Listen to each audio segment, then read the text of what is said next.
C'est musique. Parce que là, on va juste montrer. Ah ouais, parce que là, il n'y a pas le temps. Là. Plus tard.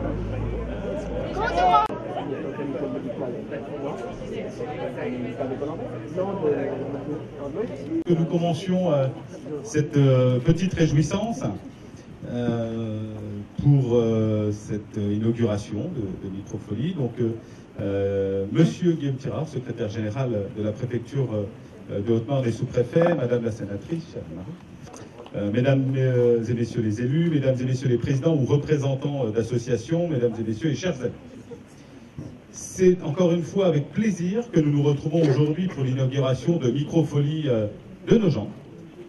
Cet événement marque le début d'une aventure culturelle unique, une aventure qui, je l'espère, rapprochera nos concitoyens de la richesse inestimable du patrimoine artistique et scientifique de notre pays, et même bien au-delà.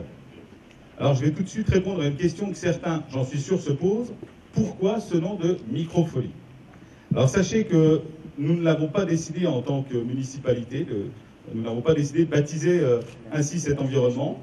Selon un article de l'encyclopédie Universalis, la folie est un terme architectural qui désigne une maison de plaisance que les personnes appartenant à la haute société se faisaient construire dans un laps de temps très court afin de satisfaire un caprice, car ces maisons furent souvent l'objet d'un pari ou d'une rivalité entre princes. Les folies sont donc des constructions reliées dans un même dessin mêlant loisir, plaisance et extravagance. L'accent a d'ores et déjà mis sur la convivialité à l'époque, l'échange et la rencontre. Le modèle des folies a d'ailleurs inspiré par la suite des projets d'architecture pour le bien commun, et notamment pour la culture. Cet esprit se retrouve notamment dans la construction du projet du parc de la Villette. Le préfixe micro, quant à lui, tente à souligner la petitesse, la praticité, l'adaptabilité du dispositif, donc le but est de former un maillage à l'échelle nationale. Voilà pourquoi nous parlons d'une microfolie. Alors concernant cette partie, je vais laisser le soin à Patrick Prodon, premier adjoint en charge de la culture et du tourisme qui a porté ce projet, d'avoir le plaisir de vous faire l'historique justement de cette réalisation. Pour ma part, je voudrais simplement, encore une fois en quelques lignes, vous exprimer ici mon sentiment de profonde fierté quant à cette ouverture. Car oui, une microfolie, c'est bien plus qu'un simple lieu. C'est un espace d'échange, de découverte et de rencontre. Ici, la technologie se met au service de la culture pour rendre accessible au plus grand nombre tous les trésors des grandes institutions culturelles. Que ce soit le Louvre, que ce soit le Centre Pompidou, le musée d'Orsay et bien d'autres. À travers ce musée numérique, mais pas que, chacun d'entre nous, quel que soit son âge ou son parcours, peut s'émerveiller devant des œuvres d'art magistrales, se plonger dans l'histoire ou encore s'initier aux merveilles de la science. Cette microfolie, c'est aussi un espace vivant et évolutif. Des ateliers créatifs, des projections, des conférences ou encore des activités pédagogiques pourront y être organisées. Ils permettront de dynamiser cet espace et de créer un véritable lien intergénérationnel. Les enfants, les familles, mais bien évidemment les écoles, les associations ou les amateurs d'art trouveront ici un lieu de partage où l'imagination et la créativité pourront s'exprimer librement. Je tiens à remercier chaleureusement toutes celles et tous ceux qui ont contribué à la réalisation de ce projet. Bien évidemment, les artisans, les services. Je salue la présence d'A2M qui nous a accompagnés sur le projet. Bien sûr, le pôle culture, les agents du service technique, je le disais, qui ont œuvré aussi à chaque instant, mais aussi les collectivités qui nous ont accueillis pour découvrir ce dispositif,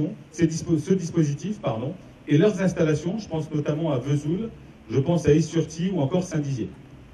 Ce dispositif de politique culturelle est porté par le ministère de la Culture, coordonné avec la Villette en lien avec 12 institutions. C'est pourquoi, ce soir, je remercie l'implication et l'accompagnement de l'État. Mais surtout, et je dirais en premier lieu, et malheureusement elle n'a pas pu être avec nous ce soir, Madame Léla Vessière et ses équipes du Centre de la Villette, sans qui une bonne partie de cette création, notamment au niveau matériel, n'aurait pas été possible ou très difficilement. Depuis plus de 4 ans, l'équipe de la Villette nous épaule dans ce projet qui aujourd'hui voit le jour à Nogent. Leur engagement, notre passion pour la culture ont permis de donner vie à ce lieu qui, j'en suis convaincu, deviendra un pilier de notre culture locale. Aujourd'hui, en ouvrant les portes de cette microfolie, la 3e du département, oui, seulement la 3e fixe du département, Nogent affirme sa volonté de rendre la culture accessible à tous. Nogent affirme que la culture n'est pas un luxe réservé à quelques-uns, mais un droit fondamental, un vecteur de lien social et surtout une source inépuisable de rêves et d'inspiration. Alors après les explications de Patrick Prodon, je vous inviterai donc, chers amis, à rentrer, à explorer, à vous laisser surprendre et à nous voir par tout ce que vous allez pouvoir découvrir dans cet environnement. Que cette microfolie devienne pour chacun de nous un lieu de découverte, de rencontre, de partage, un lieu où la culture rayonne et se réinvente. Merci à tous.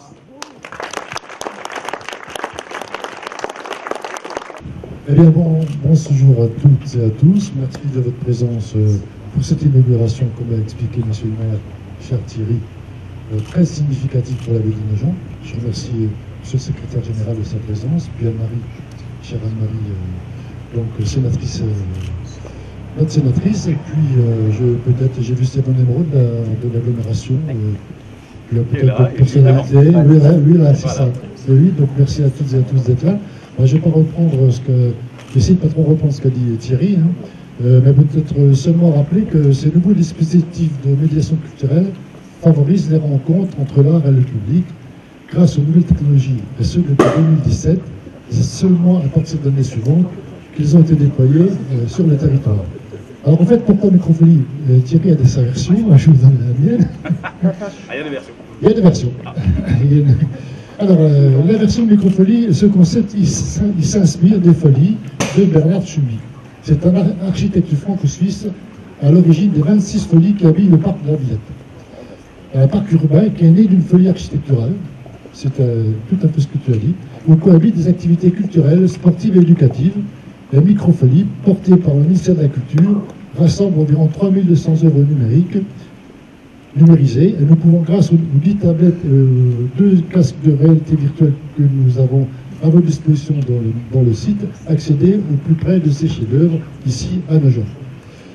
Pour la région Grand Est, il y avait un challenge, puisque les objectifs ont changé au fil du temps. Mais donc, je prends les références de février, il y avait 57 ouvertures de microfolie, dont 19 dans le cadre des petites villes de demain, puisque microfolie fait partie des objectifs de petites villes de demain. Et 18 sont en cours de réalisation, et 2 dans les petites villes de demain, donc y compris Niger. Et donc Nogent, comme je l'ai dit Thierry, c'est la 3e microfolie de Haute-Marne, après Hénon-Oval et Saint-Dizier, mais aussi la première dans une petite ville de demain.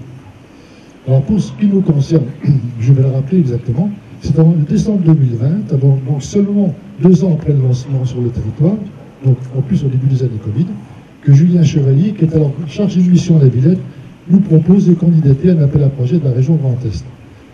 Alors je dois reconnaître que ce projet, méconnu pour la plupart d'entre nous, inédit dans sa conception, avec ce plein de folie qui plaît beaucoup à Nogent, nous a conquis. Et il fut dès sa présentation validé par l'ensemble des élus, mais il était primordial de localiser un site, de paramétrer à la fois son financement et son fonctionnement. Effectivement, au départ, ce n'est pas tout à fait cet endroit qui devait voir le jour, mais dans l'élan culturel qui nous anime, nous lui avons souhaité un emplacement de choix, au cœur de la ville, avec la médiathèque qui n'est pas très loin, le pôle social qui nous rapproche, et donc le musée évidemment, mais bien que Microfolie se détachait du musée, pour permettre de densifier la fréquentation et de favoriser les échanges multiculturels. Car même s'il est ouvert au public en visite libre, parce qu'il sera pour nous ouvert seulement 2 jours par semaine, l'objectif est dès maintenant d'y organiser avec les scolaires et les structures associatives des ateliers autour des playlists sélectionnées par notre équipe. Alors je voudrais remercier tous les élus sans exception qui ont soutenu cette initiative malgré les surplus d'investissement, mais également son fonctionnement, car l'accès, comme dans toutes les microfolies, est totalement gratuit.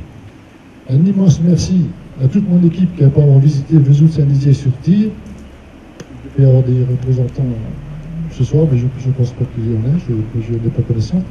Toute mon équipe s'est prise de passion pour ces sujets inhabituels, avec la seule ambition de développer la fréquentation en proposant aux petits et grands d'extraordinaires découvertes et enrichir le champ culturel des uns et des autres. Alors mon équipe, je voudrais quand même vous la présenter, Cécile. Cécile, qui est la responsable du pôle culture, Cécile Dehain. Laetitia donc, qui est accompagnatrice de Microfolie, et puis Cathy qui est la médiatrice culturelle à Nogent. Sans oublier Nicolas, Nicolas je sais pas où il est, mais Nicolas c'est le pilier de nos outils informatiques. Alors, il nous aide d'un grand secours quelquefois. Alors bravo, je pense qu'on peut les applaudir parce que ce que vous avez fait c'est vraiment.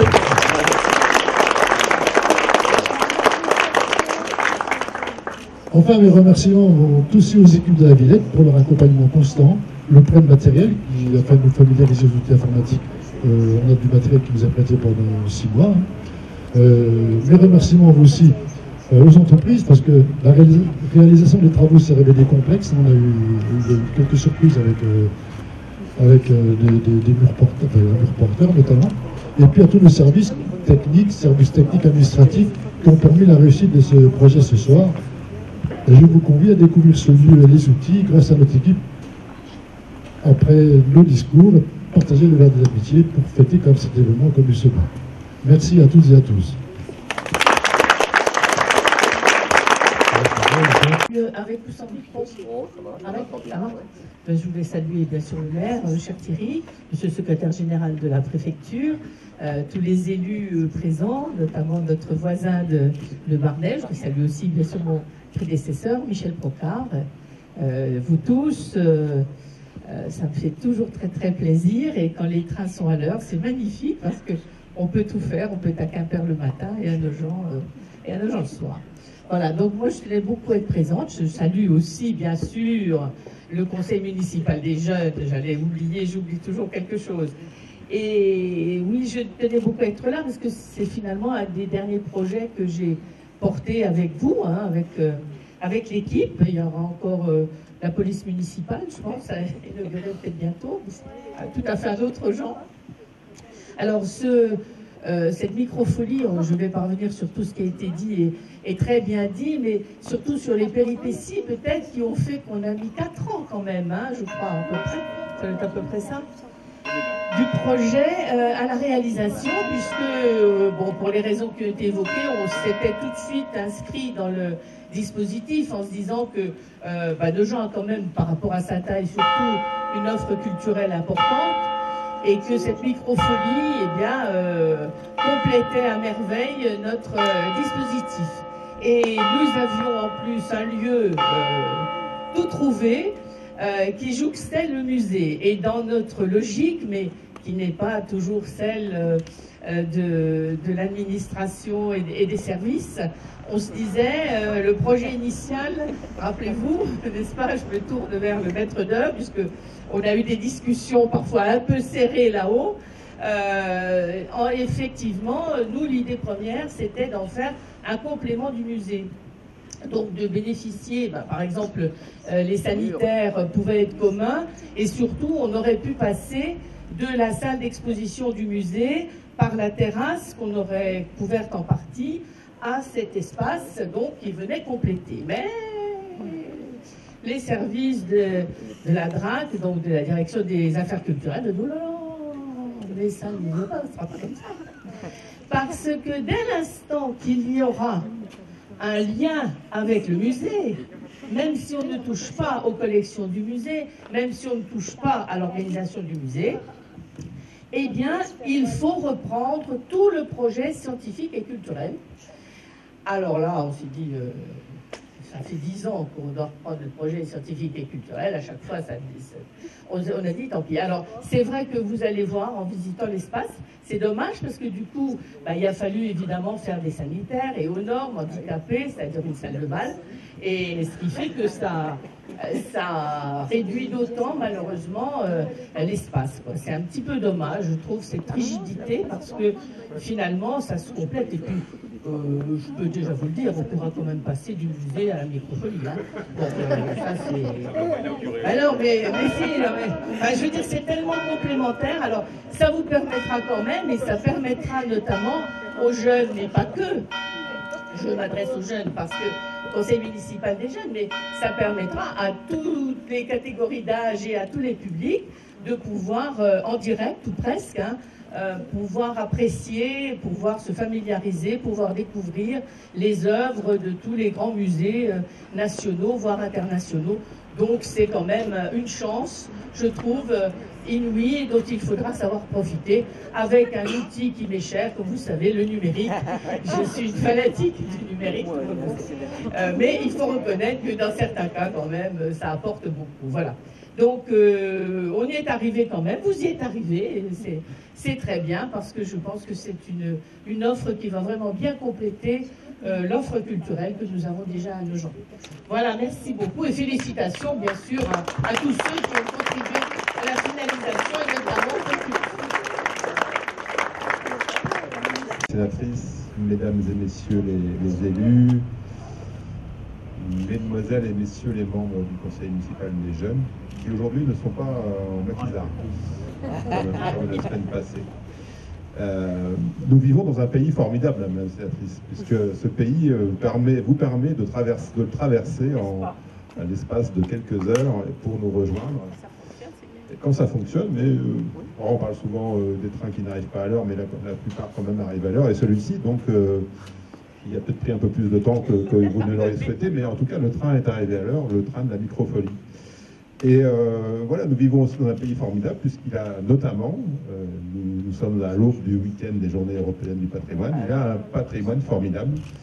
Et ce qui est formidable aussi, c'est qu'on puisse, par cet outil, donc mis à disposition par la Villette, ou enfin donc une politique du ministère de la Culture, avec l'implication très forte de la ville de Nogent, bien sûr, malgré toutes les vicissitudes dont vous nous avez parlé, qui permettent aussi, c'est ça aussi qui est formidable, de permettre à tous l'accès à ce patrimoine, à le faire comprendre, à le faire aimer aussi et à l'apprécier. Voilà. Donc c'était tout simplement, non seulement parce que j'ai toujours plaisir à venir à Nogent, mais aussi j'ai le plaisir aussi de découvrir cette nouvelle flèche, j'allais dire, dans le carquois de la culture nogentaise, à côté du musée. Donc j'ai bien compris, ça ne communique pas directement, ou moralement. On va savoir, en tout cas moralement.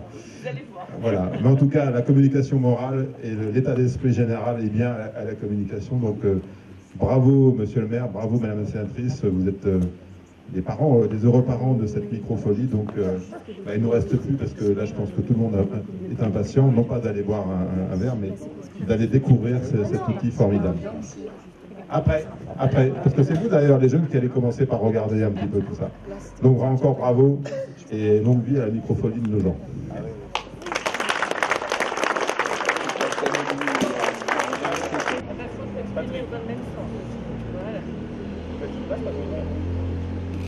Allez.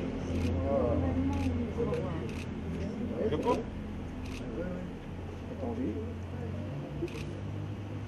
Voilà.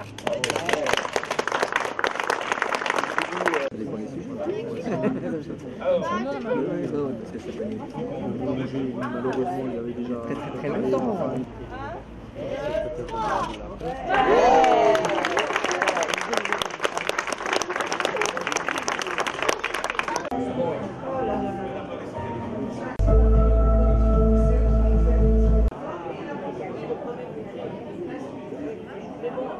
C'est pendant un an, voir ce qu'on utilise, ce qu'on n'utilise pas.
C'est pas